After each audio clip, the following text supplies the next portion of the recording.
በዘንድሮው የሃጂ ጉዞ በህዝብ መጨናነቅ ህይወታቸው ያለፈ ኢትዮጵያውያን ቁጥር 13 መድረሱ ተነገረ። በሳውዲ አረቢያ በተካሄደው የሃጂ ጉዞ ወቅት በተፈጠረ የህዝብ መጨናነቅና መገፋፋት ህይወታቸው ያለፈ ኢትዮጵያውያን ቁጥር 13 መድረሱን የውጭ ጉዳይ ሚኒስቴር አስታውቋል።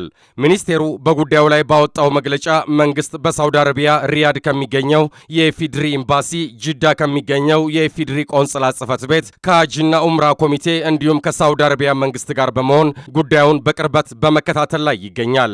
እስካሁን በተደረገ ክትትልና ማጣራት ቀደም ሲል ህይወታቸው እንዳለፈ ከተረጋገጠ 3 ኢትዮጵያውያን በተጨማሪ 11 ዜጎች በዚሁ አደጋ ህይወታቸውን እንዳጡ መታወቁን ነው የገለጸው።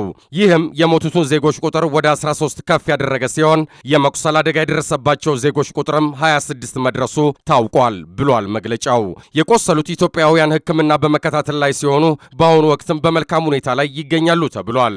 መንግስት ቀደም ሲል ከሚመለከታቸው አካላትና ከብሔራዊ የሃጂና ኡምራ አስተባባሪ ኮሚቴ ጋር በመሆን ሙስሊም ኢትዮጵያውያን ይህን ታላቅ የእስልምና እምነት በዓል በሳውዲ አረቢያ በመገኘት እንዲያከብሩ ባደረገው ጥረት 10,000 ያህል ኢትዮጵያውያን ወደዚያው መጓዛቸውን ነው ያስታወሰው። የኢፌዴሪ መንግስት በደረሰው አሰቃቂና አሳዛኝ አደጋ ህይወታቸውን ላጡ ዜጎች ቤተሰቦችና ለመላው የኢትዮጵያ ህዝብ የተሰማውን ጥልቅ ሐዘን በመግለጽ መጽናናትን ተመኝቷል።